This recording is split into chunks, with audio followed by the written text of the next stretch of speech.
o som, produção! Segundona, do jeito que a gente ama, do jeito que a gente gosta.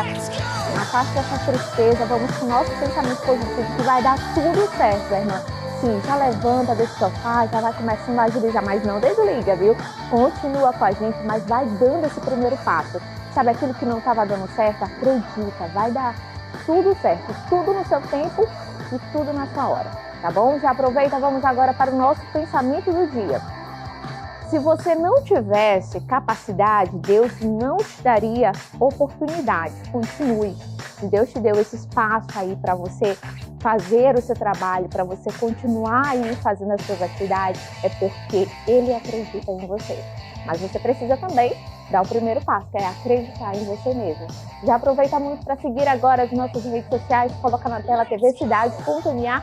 Estamos no Instagram, pronto, já nos acompanha. Por lá você nos segue, acompanha todos os bastidores. Estamos no Facebook, no TikTok, no Twitter, no X, em todas as plataformas. E no YouTube você consegue nos assistir ao vivaço de qualquer lugar do Brasil e do mundo. Agora já me aproveita aí para seguir as minhas redes sociais, dá para colocar na tela, Darcy Bezerra _. Já me segue, manda a tua sugestão, Darcy tem um projeto super bacana. Inclusive, eu tô adorando o que vocês estão mandando, viu? Vai ter projeto aqui no estúdio do Vem Comigo. E hoje vamos falar, gente, sobre um assunto muito mesmo interessante e que vale um alerta para toda a sociedade. Você sabe o que é narcisismo? Não. Mas com alguns exemplos que vamos trazer hoje aqui, com certeza você já conheceu alguém com esse comportamento. O narcisismo é um transtorno de personalidade que se caracteriza por uma sensação de grandiosidade, falta de empatia e necessidade de admiração. Quem vai explicar melhor para a gente sobre esse assunto é o psicólogo Jean Carlos Neres, ele que já está aqui ao meu lado e primeiramente já vai começando falando sobre a origem do que é o narcisismo. Boa tarde, Jean, tudo bem? Boa tarde, Darcy. Mais uma vez aqui. Mais uma ele vez. que já é da casa, minha gente, de muito tempo. E sempre é prazeroso para mim participar aqui com você desse programa, que eu acho que nós vamos falar de uma temática que é de utilidade pública, né? Haja vista que saúde mental é algo que todos nós temos que lançar mão para ter uma boa saúde mental. E você foi muito assertiva na sua fala desse transtorno, né? A origem remonta a um mito dentro da cultura grega de um jovem chamado Narciso. Segundo esse mito, relata que Narciso era muito belo e era um homem muito cortejado pelas mulheres, mas ele desenvolveu uma paixão por si mesmo. E ele tinha o costume de ir a um rio e contemplar a sua face nas águas desse rio. E esse mito diz que ele ficou tão contemplativo que ele ficou dias a fins, sem comer e sem beber, até entrar em óbito. A sua mãe, Ninfas, tentou salvá-lo, mas Narciso estava com excesso de egocentrismo. E hoje, segundo o DSM, que é o Manual de Doenças Psiquiátricas da Sociedade Americana de Psiquiatria, caracteriza essa patologia como um transtorno de personalidade. Então, o narcisismo é uma patologia, mas para além da patologia, é uma forma da pessoa viver. E haja vista, uma forma disfuncional da si. E aí, como que essa pessoa, na verdade, ela não consegue perceber que ela é narcisista ou não? É preciso ali de um despertar de uma outra pessoa? Tem alguns sinais que pode a pessoa começar a perceber? Não, ela tem uma personalidade de narcisismo. É narcisista. O narcisista, Darcy, ele tem dificuldade de autopercepção. Então, ele entende que o mundo gira em torno dele. Ele é o suprassumo, no senso comum, a última bolacha do pacote. E aí, tudo ele trabalha para o seu próprio ego. Então, se ele faz um elogio a outrem, ele espera esse elogio triplicadamente. Ele espera de volta imediato. Imediato, ele é imediatista.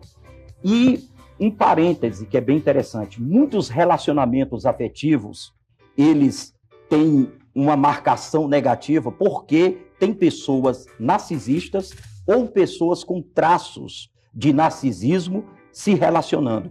E quem se relaciona com narcisista, ele tem uma grande proporção de desenvolver um transtorno mental como depressão, ansiedade, porque o narcisista, ele sufoca o outro. O narcisista, ele não considera o outro como alguém que precisa também de ser reconhecido, que precisa também de um elogio, mas ele não tem essa percepção e aí essa relação ela se torna doentio. É como se ele quisesse ali o tempo todo ser louvado, o tempo todo as pessoas elogiando. O dia que não tem aquele elogio, isso desmorona para ele. Desmorona ao ponto de desencadear agressão verbal, física. Eu já ia chegar nesse ponto. O narcisista, quem tem narcisismo, pode chegar a uma agressão, por exemplo, física, Sim, porque ele está ali num relacionamento. com certeza. Pode chegar a agressão verbal, física e até um feminicídio. E aí é um dado bem interessante, Daci. A prevalência maior é do público masculino. Então, assim, eu entendo como psicólogo que a gente tem que trabalhar muito essa questão da nossa percepção. Muitas pessoas se relacionam com pessoas que ou são narcisistas ou têm traços de narcisismo.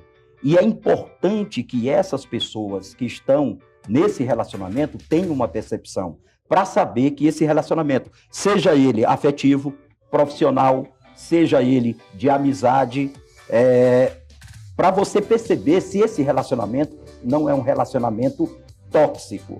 Porque o relacionamento com o narcisista não tem como ser saudável, porque ele é autocentrado nele mesmo. A não ser que ele queira. Não, ele enxerga que ele é que ele tem essa personalidade e ele perceba, não, eu quero mudar. Ele próprio não consegue. Tem tratamento? Tem tratamento.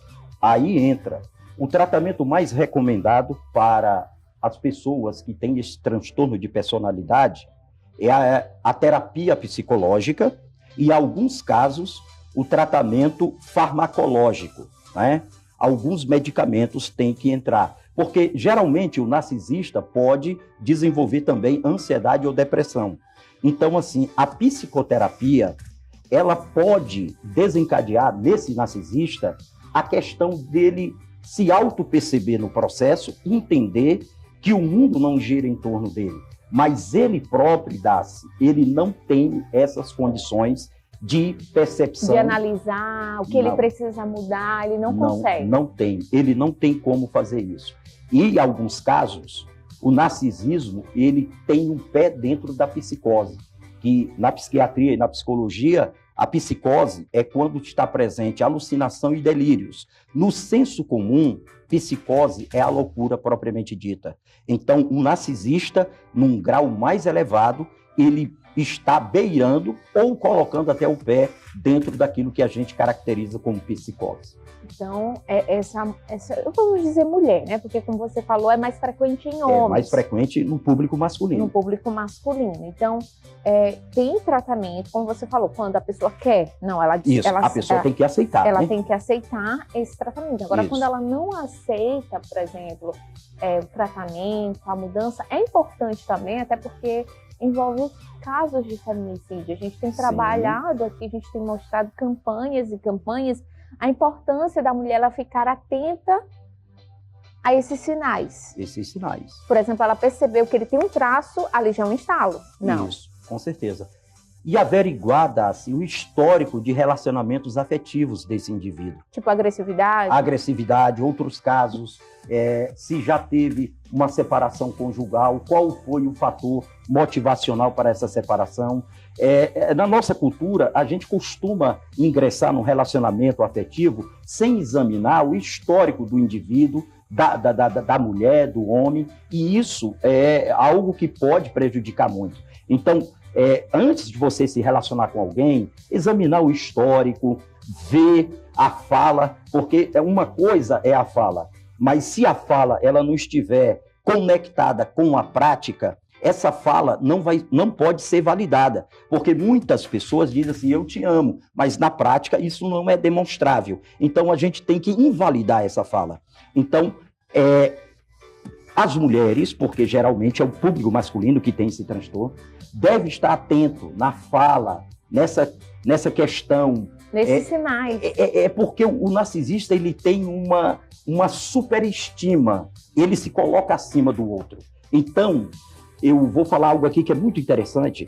Tem um filósofo que também ele escreveu para a psicologia, chamado Martin Buber, e ele escreve sobre eu e isso. Eu e isso. O eu é quando você considera a subjetividade do outro. O isso é quando você coisifica o outro. Você vê o outro só como uma fonte de prazer para você. Uma fonte de bel prazer para você. E isso é que o narcisista faz. Ele coisifica as pessoas. Ele manipula as pessoas. Ele tem um discurso, eu te amo, você é linda, você está maravilhosa, mas por trás, aquilo ali nada é verdadeiro. O que ele está esperando é que você se curve a ele, e o relacionamento de um narcisista, ele tem um aspecto de idolatria. Ele quer que o outro adore a ele. E isso é opressor. Se nós entendemos que o relacionamento saudável é renúncia de ambos os lados, num relacionamento que tem um narcisista, isso nunca vai acontecer. Uma mulher, por exemplo, que não tem esse conhecimento do que é esse traço, do que é essa personalidade, ela acaba ali tentando sacrificar para manter aquele status daquela pessoa. Não, ele quer ser o tempo todo idolatrado, então o que eu preciso? Vou estar sempre ao alcance dele, fazendo tudo para agradar, e isso pode gerar, por exemplo, uma ansiedade nela, com certeza, na companheira, no caso. Com certeza, Daci. Tanto uma ansiedade como uma depressão, mas algo que é bem importante. A autoestima dessa mulher vai ser achatada. Por quê? Porque ela nunca vai receber em troca aquilo que ela dá. E em um dado momento desse relacionamento, que é um relacionamento abusivo, ela vai estar fazendo isso não por vontade própria, mas ela vai estar fazendo para atender às reivindicações desse narcisista. Então, é adoecedor. A autoestima dessa mulher vai ser achatada e aí há uma grande probabilidade de ser instaurado nessa mulher um transtorno de ansiedade ou até mesmo um transtorno de depressão. Até mesmo porque nem a gente consegue ali na nossa rotina do dia a dia nos realizar. Não teve aquele dia que foi tão difícil? Sim. Que a gente, poxa, eu não consegui fazer tudo que eu queria, tudo que estava na minha expectativa, ao meu alcance, mas por ser você, para você, você respeita. Não, mas eu respeito. O que aconteceu comigo hoje? Eu não consegui fazer tudo que eu queria, mas eu fiz ali tudo que estava ao meu alcance. Não tem aquela lista do alto amor? Não, eu vou descansar, não consegui fazer tudo, mas eu vou me parabenizar pelas coisas que eu fiz. Já quando ela faz isso, por exemplo, para uma outra pessoa, o narcisista ele não vai se agradar. Não vai se agradar. Porque aí nesse dia não foi feito o que ele pediu, por isso. Exemplo. E todo esse processo que você descreveu com muita propriedade, que a gente chama na psicologia, é desarticulação dos pensamentos intrusivos. O que é um pensamento intrusivo? É aquele pensamento pernicioso, ruim, de que eu sou um fracasso porque eu não alcancei o objetivo que eu planejei, e ele está ali e você luta, você faz toda uma mecânica psicológica e consegue até estabilizar. Mas quando você participa por narcisista, ele, em vez de reforçar essa grande sacada que você teve psicologicamente, ele joga tudo por terra. Ele vai jogar na sua cara que você é um fracasso, que você é impotente, que você é insuficiente. Então, todo aquele processo seu, que já é difícil, ele vai ser lançado como água, né? Sim. Pelo narcisista, porque ele ali, ele não está pensando no teu benefício, ele só quer o culto a ele próprio. E aí, volto a frisar, é uma situação, é um relacionamento adoecedor. E aí vale o cuidado, né, dessa Vale mulher. o cuidado. É de você, do outro lado que estiver passando por uma situação como essa, ou é alertar ele pode mudar, pode ter essa mudança, porque pode acontecer desse homem não saber realmente que ele é assim, ou que ele está com essa personalidade, que tem solução para isso, mas se a mulher também perceber que não tem como, gente, é não agir pela emoção. Eu sempre penso nisso. É como você falou, não se empolgar ali pelas palavras. Pronto, ele está dizendo que me ama, mas na prática não me ama. Então é não agir pela emoção, ter muito cuidado, principalmente nós mulheres daqui para frente, onde há tantos casos de agressividade, de violência e até mesmo aí do feminicídio. Isso. E Darcy, vale ressaltar uma coisa. Você tem um relacionamento bom com o narcisista até quando você não contraria ele. Quando você não faz o que ele quer, você passa a ser inimiga dele. Pode ser a mulher, pode ser filho, pode ser tio, avô, qualquer pessoa. Ele está determinado a receber um culto do outro. Isso é bom que a gente frise bem aqui. Então, existe poucas coisas que a gente pode generalizar, mas eu posso generalizar com muita precisão. Um relacionamento com uma pessoa narcisista, ele é adoecedor e não tem como dar certo. E não passarão, viu? E eles não passarão. Para a mulher que estiver atenta. Isso, as mulheres ficam atentas, principalmente o público feminino, que eles estão por aí. Jean Carlos, muito obrigada mais uma vez. Qual é o seu Instagram? Já coloca aí o Instagram dele, gente. Estamos aí. Coloca o Instagram. Estamos numa nova fase da nossa vida, Darcy. Olha, estou atendendo agora aqui na Coab. Estou atendendo na Coab. Estou fazendo terapia para casais, né? Ó, então você que precisa, estamos aí. O Instagram está na tela, psicólogo Jean Carlos MA. Muito obrigada pela sua entrevista. Isso é prazeroso estar aqui e com uma entrevistadora como você facilita muitas coisas. Olha que vou acreditar, viu? E é isso, minha gente. Os narcisistas não passarão. Fiquem atentas, viu? Beijo, beijo, tchau, tchau. Let's go!